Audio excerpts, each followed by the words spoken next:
بسم اللہ الرحمن الرحیم نحمد و نصلی علی رسول الکریم وآلہ طیبین الطاہرین المعصومین اما بعد فقد قال اللہ تبارک و تعالی وقولہ الحق بسم اللہ الرحمن الرحیم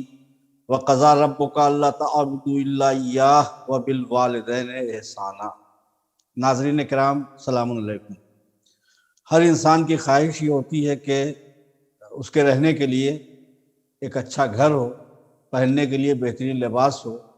اور سفر کے لیے بہترین سواری ہو۔ یہ دنیاوی زینت کی چیزیں ہیں جس کی آرزو ہر انسان کرتا ہے، لیکن ایک اچھا گھر صرف پتھروں کی دیواروں سے نہیں ہو سکتا، ایک اچھا گھر صرف در و دیوار سے نہیں ہو سکتا۔ ایک اچھے گھر کے لیے اچھا گھرانہ ہونا بہت ضروری ہے۔ اگر گھرانہ اچھا ہے تو ٹوٹا ہوا مکان بھی محل سے زیادہ بہتر ثابت ہوتا ہے، اس اعتبار سے کہ اس ٹوٹے ہوئے مکان میں سکون ہوتا ہے، گھرانہ چونکہ اچھا ہے۔ اور اگر گھرانہ اچھا نہیں ہے تو محل میں بے سکونی کی وجہ سے گویا ایک جنت کے بجائے دوزخ کی کیفیت محسوس ہوتی ہے، دوزخ کا ماحول معلوم ہوتا ہے۔ حالانکہ گھر کو جنت جیسا ماحول ہونا چاہیے، اس دنیا کی جنت گھر ہونا چاہیے کہ جب سب لوگ ایک جگہ بیٹھیں، آپس میں گفتگو کریں اور رہن سہن اس طریقے سے ہو کہ ایک خوشگوار ماحول میں زندگی سب کی بسر ہو رہی ہو اور گویا ایسا محسوس ہو رہا جیسے ارباب ایمان جنت میں بیٹھے ہوئے باتیں کر رہے ہیں۔ تو اس کے لیے ایک اچھا گھرانہ ضروری ہے۔ نوا فاؤنڈیشن کے زیر اثر چلنے والا ادارہ حوزہ معصومہ قم کے ارکان نے یہ طے کیا کہ کچھ دروس اس سبجیکٹ اور اس موضوع پہ ہوں کہ اخلاقی اعتبار سے ایک اچھے گھرانے کو کس طریقے سے زندگی بسر کرنی چاہیے، اخلاقی زندگی گھر میں کیسی ہو۔ اس لیے کہ جب گھر کا ماحول اچھا ہوگا تو پھر اس کے بعد باہر بھی انشاءاللہ اس کی خوشبو محسوس ہوگی اور اس کے اثرات ظاہر ہوں گے۔ اور دیکھیے جسے بھی دیکھیے وہ کوشش یہی کرتا ہے کہ سماج سنور جائے اور معاشرہ اچھا ہو جائے۔ بھئی معاشرہ پورا ٹھیک کیسے ہوگا اگر ہر شخص یہ طے کرے کہ ہم پورا معاشرہ ٹھیک کرنے کے بجائے اپنا گھر ٹھیک کر لیں گے، اپنے گھر کے افراد کو با اخلاق بنا دیں گے، جو اخلاقی زندگی ہے اخلاقی زندگی بسر کریں گے تو انشاءاللہ اگر ہر گھر میں یہی کیفیت ہو گئی اور یہ مہم چھیڑ دی گئی تو پورا ماحول، پورا سماج، پورا معاشرہ اچھا ہو جائے گا۔ تو نوا فاؤنڈیشن کے ماتحت چلنے والے حوزہ معصومہ قم کے ذمہ داروں نے جب یہ محسوس کیا تو بہرحال یہ طے پایا کہ سب سے پہلے گھر کی اہم ترین شخصیتیں جو ہیں وہ والدین، تو والدین سے گفتگو شروع ہو اور اس کے بعد پھر مثلا بھائی بہن اور بیٹے اولاد وغیرہ تو فرائض حقوق وغیرہ کیسے کیا ہیں اور زندگی کیسے بسر کرنی چاہیے اور اپنے نفس پہ کتنا قابو حاصل کرنا چاہیے، یہ ساری باتیں انشاءاللہ آئندہ بیان ہوں گی تاکہ ایک اچھا گھرانہ بن سکے ہمارا گھر اور گھر کے رہنے والے افراد اور زندگی مثالی بن سکے۔ تو خالق کائنات نے ارشاد فرمایا کہ جیسا کہ اس آیت کو میں نے شروع میں پیش کیا آپ کے سامنے، تو ارشاد ہو رہا ہے کہ تمہارے رب کا فیصلہ یہ ہے کہ اس کے علاوہ کسی اور کی عبادت نہ کرو۔ یعنی تمہارے رب کا فیصلہ یہ ہے کہ اللہ کے علاوہ تم کسی اور کی عبادت نہ کرو۔ دیکھیے عبادت اللہ کی ہوگی، پروردگار عالم کی عبادت ہوگی۔ یہ سر سجدے کے لیے اگر جھکے گا تو صرف اور صرف اس خالق کے لیے کہ جو ساری کائنات کا پیدا کرنے والا ہے۔ تو عبادت اللہ کی ہوگی، لیکن تعظیم ان تمامی افراد کی ہوگی جن کی تعظیم کا شریعت نے، دین نے، اسلام نے، مذہب نے حکم دیا ہے۔ تو انہی میں سے اہم ترین شخصیتیں جو ہیں وہ والدین کی ہیں کہ جن کی تعظیم ہم پہ واجب ہے، جن کا ادب کرنا، احترام کرنا اور بہت سے حقوق ہیں ان کے، ان حقوق کو پورا کرنا تاکہ ہم خود ایک باعزت اور باوقار زندگی بسر کر سکیں۔ درخت جب اپنی زمین کو چھوڑ دیتا ہے تو پھر اس میں طوفانوں کا مقابلہ کرنے کی طاقت نہیں رہ جاتی ہے بلکہ وہ گر جاتا ہے، لیکن وہی درخت جب زمین پہ قائم ثابت قدم رہتا ہے، قائم رہتا ہے تو طوفانوں کا مقابلہ کرتا ہے۔ تو یہ والدین جو ہیں وہ ہمارے لیے زمین کی حیثیت رکھتے ہیں، اور اگر ان سے ہمارا رشتہ مضبوط ہوگا اور قائم رہے گا رشتہ، تو ان کی دعاؤں کے سہارے ہم زندگی کے بڑے بڑے طوفانوں کا سامنا اور مقابلہ کر سکتے ہیں۔ تو اللہ کا ارشاد یہ ہو رہا ہے کہ تمہارے رب کا فیصلہ یہ ہے کہ تم اس کے علاوہ یعنی خدا کے علاوہ کسی اور کی عبادت نہ کرو، اور ماں باپ کے ساتھ اچھا برتاؤ کرو، اور اگر تمہارے سامنے ان دونوں میں سے کوئی ایک یا دونوں بوڑھے ہو جائیں تو خبردار ان سے اف بھی نہ کہنا۔ اب یہاں پہ بوڑھے ہو جانے کی شرط جو ہے اس کا یہ مطلب نہیں ہے کہ جب وہ بوڑھے ہو جائیں تبھی ان کی تعظیم کرنا، بلکہ جیسے جیسے وہ بوڑھے ہوتے جاتے ہیں وہ زیادہ مستحق ہے کہ ان کا ادب اور احترام کیا جائے، ان کی باتوں کو سنا جائے، ان کی دلجوئی کی جائے، اور ان کے دل کو کوئی ٹھیس نہ پہنچنے دی جائے اپنے قول سے یا اپنے عمل سے، اس لیے کہ جیسے جیسے بوڑھے ہوتے جاتے ہیں ان میں برداشت کی قوت کم ہوتی جاتی ہے اور بہت سی کمزوریاں واقع ہوتی ہیں جس کی بنا پہ انہیں اذیت زیادہ ہوتی ہے۔ تو اس لیے بوڑھے ہو جانے کی شرط ہے، ورنہ اگر کبھی کبھی ایسا بھی ہوتا ہے کہ والدین دیکھنے میں جوان معلوم ہوتے ہیں اور بچہ اپنے قد کے برابر نظر آتا ہے، اور کبھی کبھی تو ایسا معلوم ہوتا ہے کہ باپ اور بیٹے بھائی بھائی ہیں، یا ماں اور بیٹی جو ہے وہ بہن بہن ہے۔ تو اس کا یہ مطلب نہیں کہ جب تک بوڑھے نہ ہو جائے احترام نہ کیا جائے، لیکن جب بوڑھے ہو جائیں تو یہ ذرا زیادہ تاکید کی گئی ہے کہ وہ ظلم بھی کریں تو اف نہ کرنا، ورنہ والدین ہر اعتبار سے جس عمر کے ہوں واجب الاحترام ہیں۔ تو ارشاد ہو رہا ہے کہ ان دونوں میں سے کوئی ایک یا دونوں بوڑھے ہو جائیں تو خبردار ان سے اف بھی نہ کرنا۔ اف کیا ہے؟ اف ظلم کا جواب ظلم نہیں ہے، اذیت کا جواب اذیت نہیں ہے، بلکہ جو اذیت کا احساس ہوتا ہے اس کے معمولی سے لفظی اظہار کو اف کہا جاتا ہے۔ تو جو خدا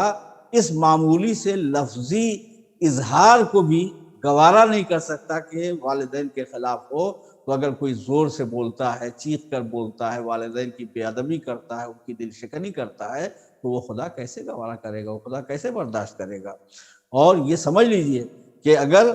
والدین ناراض ہیں تو پھر خدا اپنی جنت ایسے بندے کو کبھی نہیں دے سکتا، وہ شخص جنت کی خوشبو نہیں محسوس کر سکتا۔ بہرحال تو خبردار اف نہ کہنا، اور انہیں جھڑکنا بھی نہیں، خبردار انہیں جھڑکنا نہیں، جیسے بہت سے لوگ ارے آپ تو بوڑھے ہو گئے، آپ تو ہر وقت بولتے رہتے ہیں، یہ جھڑکنا نہیں، خبردار کبھی بھی، اور ان سے ہمیشہ مہذب اور شریفانہ انداز میں گفتگو کرتے رہنا،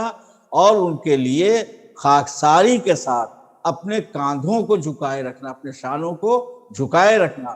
یہ قرآن مجید کی آیتوں کا تسلسل ہے جو آپ کے سامنے ہم پیش کر رہے ہیں۔ سورہ اسراء میں آیت نمبر 23 سے 25 تک مسلسل تذکرہ ہوا ہے۔ اور ان کے حق میں دعا کرتے رہنا، یعنی اگر وہ تم پہ ظلم بھی کریں تو خبردار اف نہ کرنا، اور انہیں جھڑکنا نہیں، ان سے تیز آواز میں گفتگو مت کرنا، ان کے سامنے اکڑ کے سینہ تان کر کے مت رہنا، بلکہ اپنے شانوں کو جھکائے رکھنا ان کے سامنے، اور ان کے حق میں دعا کرتے رہنا۔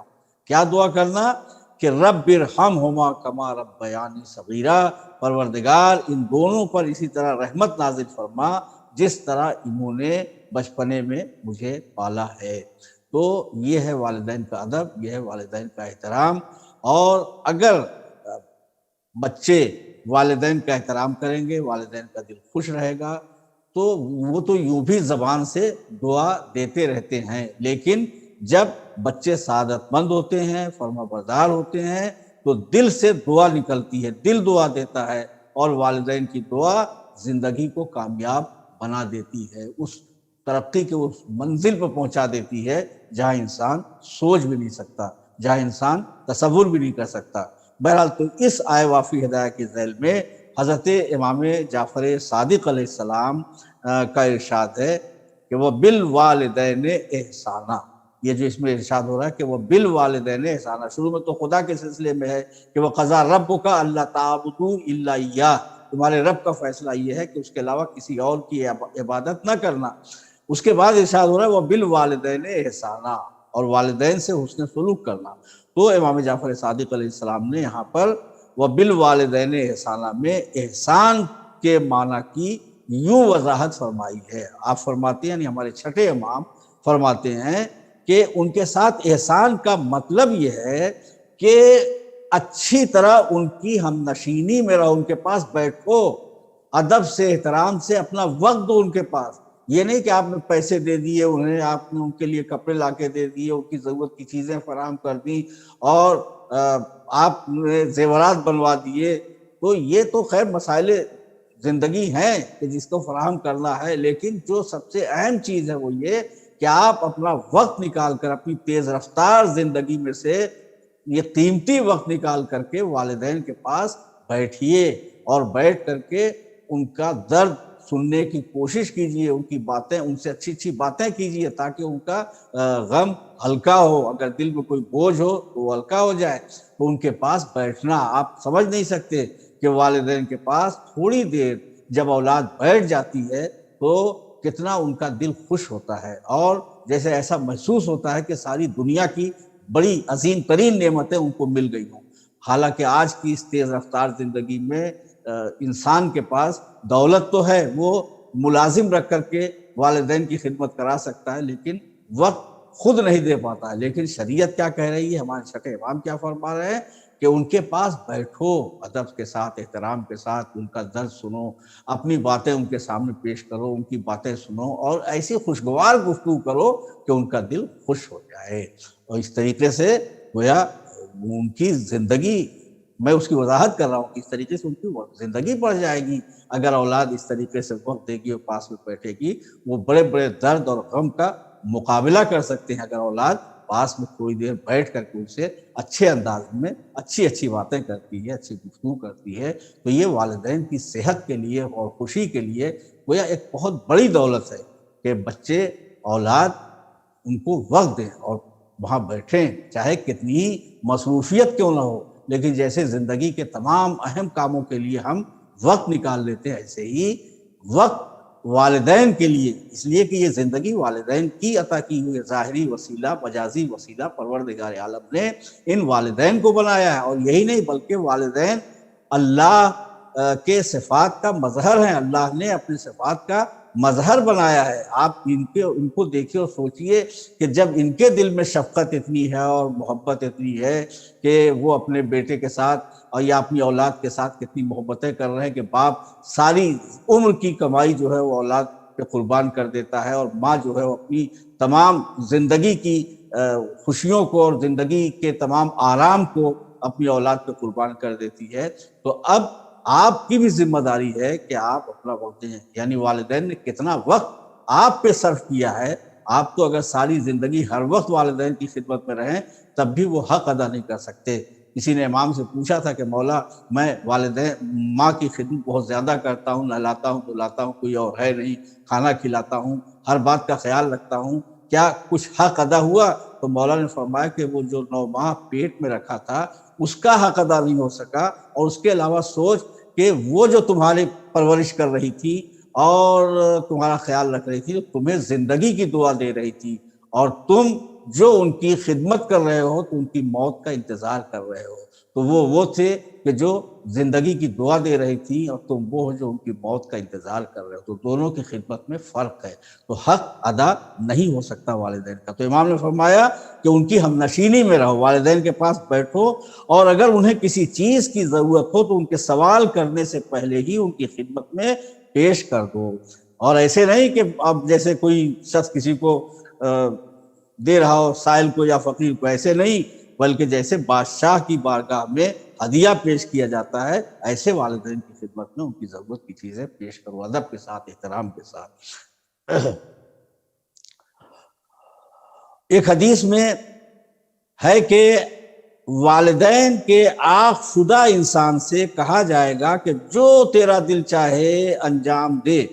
میں تجھے ہرگز معاف نہیں کر سکتا۔ اگر والدین نے یا والد نے یا والدہ نے یا دونوں نے کسی کو عاق کر دیا تو اللہ کہے گا کہ چاہے تم نماز، روزہ، حج، زکوٰۃ، نیک اعمال کتنے بھی کرو،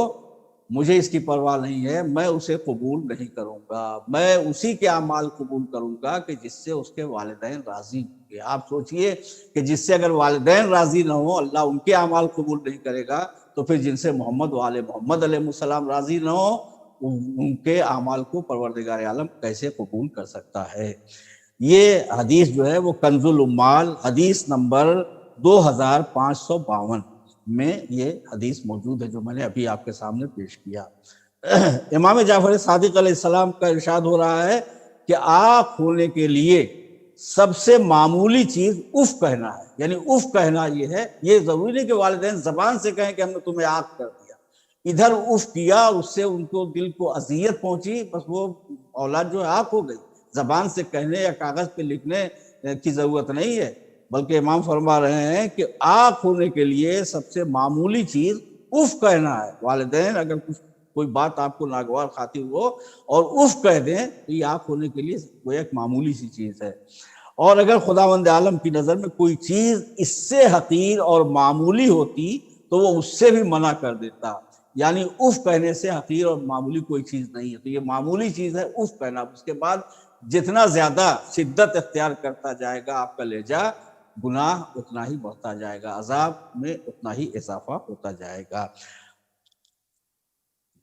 تو یہ حدیث جو میں نے آپ کے سامنے ابھی پیش کی ہے، اف کہنا اور سب سے حقیر اور معمولی چیز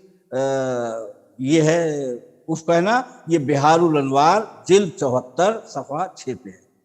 ہمیں یہاں یاد رکھنا چاہیے کہ جو والدین کا وفادار نہیں ہو سکتا، اس سے یہ امید نہیں رکھنی چاہیے کہ وہ کسی اور کا وفادار ہوگا۔ والدین جنہوں نے اتنی خدمت کی ہے، اتنی قربانیاں دی ہیں، تو جو انسان اپنے ماں اور باپ کا وفادار نہیں ہو سکتا، اس سے یہ امید رکھنا کہ واٹس ایپ پہ جو دوست بنا ہے، فیس بک پہ جو ہمارا اپنا ہوا ہے، وہ ہم سے وفا کرے گا، یہ ایک حماقت ہے، یہ ایک بیوقوفی ہے۔ جو شخص والدین کا وفادار نہیں ہو سکتا، وہ کسی کا وفادار نہیں ہو سکتا، اور اس پر کسی معاملے میں بھروسہ نہیں کیا جا سکتا، اس لیے کہ ایک بہت بڑا بھروسہ والدین کو اپنی اولاد پہ تھا، تو جب اس نے اپنے والدین کا بھروسہ توڑ دیا تو زندگی میں کسی اور کا بھروسہ برقرار رکھنے میں کیا کامیاب ہوگا؟ دنیا اور آخرت کی رسوائی اس شخص کا مقدر ہے کہ جو والدین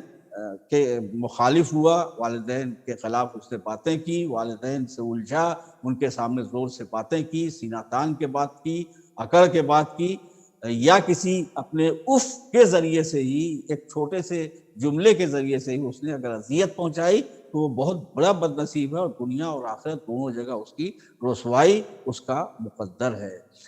اور خوش نصیب ہیں وہ افراد کہ جو والدین کے رتبے سے آگاہ ہیں، والدین کی عزت کرتے ہیں، ان کی اطاعت کرتے ہیں، ان کی ضرورتوں کا خیال کرتے ہیں، ان کی خدمت کرتے ہیں، ان کے لیے دنیا میں بھی عزت ہے اور آخرت میں بھی عزت ہے۔ والدین کی دعاؤں کے صدقے میں وہ دنیا اور آخرت دونوں جگہ کامیاب اور باوقار زندگی کے مالک ہوں گے۔ ہمیں امید ہے کہ اس مختصر سی گفتگو کا کچھ نہ کچھ اثر ہم لوگوں پہ ہوگا، اور ہم کوشش یہ کریں گے کہ اچھے گھر میں ایک اچھا گھرانہ تشکیل دینے کی ہم کوشش شروع کر دیں۔ انشاءاللہ بقیہ باتیں اور آئندہ مسلسل آپ کے سامنے پیش کی جائیں گی کہ گھر کا ماحول خوشگوار کیسے رکھا جائے، گھر کو جنت کیسے بنایا جائے تاکہ دل اور دماغ کا سکون حاصل ہو۔ اگر سکون نہیں ہے تو محل بیکار ہے، دولت بیکار ہے، اچھی سواری بیکار ہے، اچھی غذائیں بیکار ہے،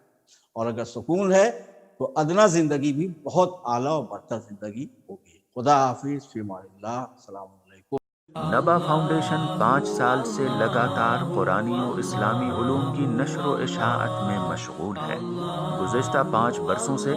یہ فاؤنڈیشن مختلف قرآنی اور اسلامی سرگرمیوں میں مصروف ہے۔ 1. نبا قرآنی میگزین، نوجوانوں کے لیے ایک نفیس اور کلرفل میگزین جو صرف قرآنی علوم سے سرشار ہے۔ قرآنی معلومات، قرآنی معمے، قرآنی شخصیات کا تعارف، قرآنی لطیفے اور قرآنی اشعار وغیرہ اس میگزین میں دیکھے جا سکتے ہیں۔ 2. حوزہ علمیہ معصومہ قم، طالبات کے لیے جامعۃ الزہرا ایران کے کورس کے مطابق قم المقدسہ سے فارغ التحصیل معلمات کے ذریعے شہر لکھنؤ میں کلاسز کا اہتمام کیا جاتا ہے۔ 3. کالج کی طالبات کے لیے سنڈے کلاسز کا انعقاد۔ 4. آن لائن دینی کلاسز، مختصر مدت آن لائن کلاسز کا 3 ماہی پیکج جس میں قرآن مع تجوید، احکام، اخلاق اور تاریخ و عقائد جیسے موضوعات پر کلاسز رکھی جاتی ہیں۔ 5. سمر کلاسز، کالج اور یونیورسٹی کی طالبات کے لیے مختلف جگہوں پر 15 روزہ دینی کلاسز کا اہتمام، جس میں علوم قرآن، عقائد، تاریخ اور روزمرہ کے مسائل وغیرہ کے کلاسز منعقد ہوتے ہیں۔ آپ بھی اس تعلیمی قافلے میں شریک ہو کر ادارے کا ساتھ دے سکتے ہیں۔ نبا فاؤنڈیشن، کربلا سرفراز گنج، لکھنؤ۔